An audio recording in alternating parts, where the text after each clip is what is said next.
three roles here in the training center. The first one is held by Eric Dillon, and he is the Master Training Center Specialist.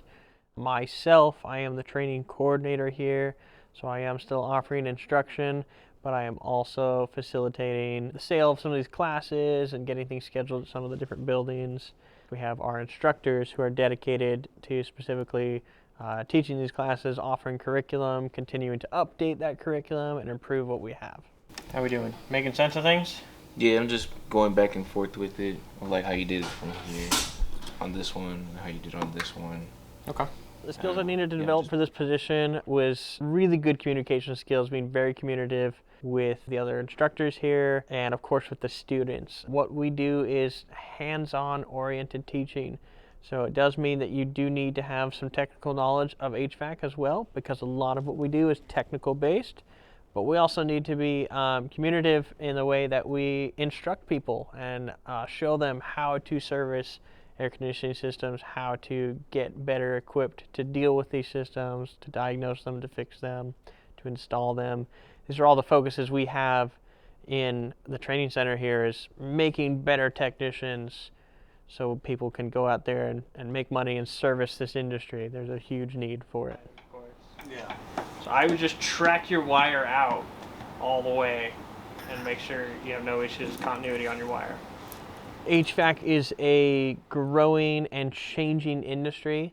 So as far as making sure I'm up to date on all the information, I continue to have to attend trainings and seek out new information as it is released, because I need to be able to relate that information down the line as quickly as possible when it comes up.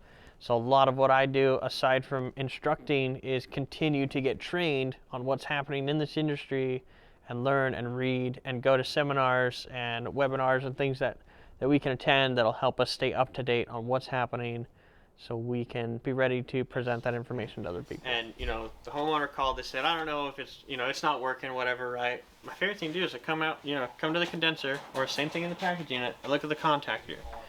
Because right now, what I can do, you might look at this position and go, oh, I'm going to be an instructor, so all I'm going to do is an instruct. And that would be inaccurate. Really, what we're going to do is, a lot of what we do is based on instructing. But there's a slow season to this. In the summer, we have less students. And that means that's the time for us to go back into our curriculum, go into the things we have presented, look at our equipment, look at what our training has offered, and we're going to improve on all of that stuff. We're going to continue to build new trainers, training board, training equipment, continue to improve our equipment, upgrade the training center here in Fresno or in Sacramento, respectively. Know that our season is backwards towards from a typical HVAC life. If you've been a technician before, you're busy in the summer and slow in the winter. Now you're going to be busy in the winter and slow in the summer. I think one of the other things too we'll talk about is that there's actually a decent amount of travel involved in this. We do go to other locations to offer training to people for this as well. The Johnstone Training Center is based here in Fresno. However, there is another training center in Sacramento, and we service a lot of other locations: Visalia, Bakersfield, Livermore, Stockton, all the way over into Sparks, which is Reno, Nevada, and all the way north up to Redding.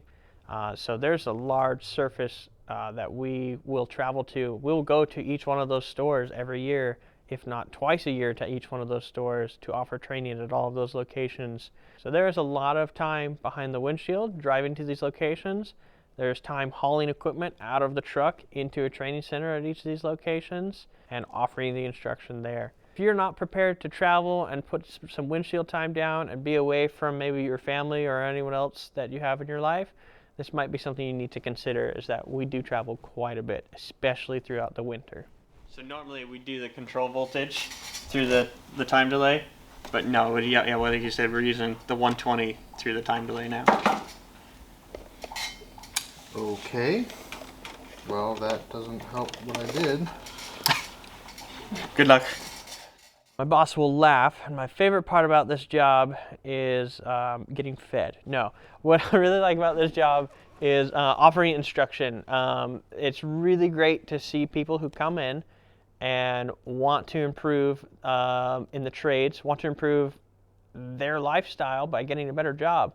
And it's super cool to me to teach people electricity, especially because it's kind of a foreign concept to a lot of people, and have them reach that aha moment where, pun intended, the light bulb goes on for them as they figure out how to power equipment and how to service it and how to read voltage and amps and ohms and understand what all of that means for them and how they can use that to now get a job. It's really cool to see people reach that aha moment where they finally plug something in and they go, now I understand how that works. So I love that. That is super big for me.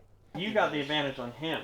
How? Because you got all the extra safeties on here to mess with as well. That's true. He hasn't messed with safeties yet. Yeah, but his voltage is jacked up. The things I don't like about this job, I'm not a big paperwork guy, to be honest.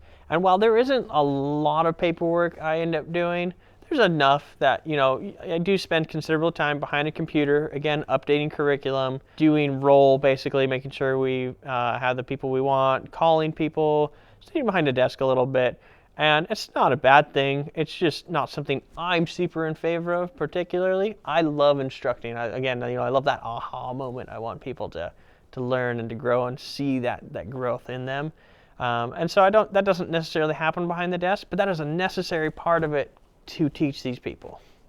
This is the part where I've got to observe and I've got to let you struggle for a while, but I also have to not let you struggle long enough that you hate me. That ship sailed. No, I'm just kidding. That ship is sailed. Just know that this job will have you wearing more than one hat. You will be doing more than one thing.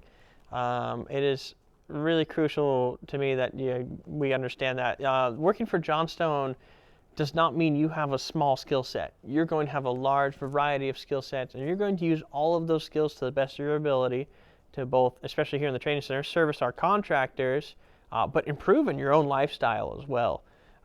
This company is in favor of personal growth, which is great, but growth comes at a cost, of course. So know that you will not be just an instructor or a training coordinator or even a senior specialist, but that you will also be helping other avenues and other parts of the company from time to time. So again, kind of wearing a different hat. That's not something we would typically do, but it's something we might pick up every now and then to help another branch or department that's part of Johnstone here, of course, and also help our customers. Oh, how conniving do I want to be? Day-to-day tasks in the training center are going to vary pretty widely. We could be doing anything from teaching to upgrading further curriculum, especially our hands-on equipment like I have here.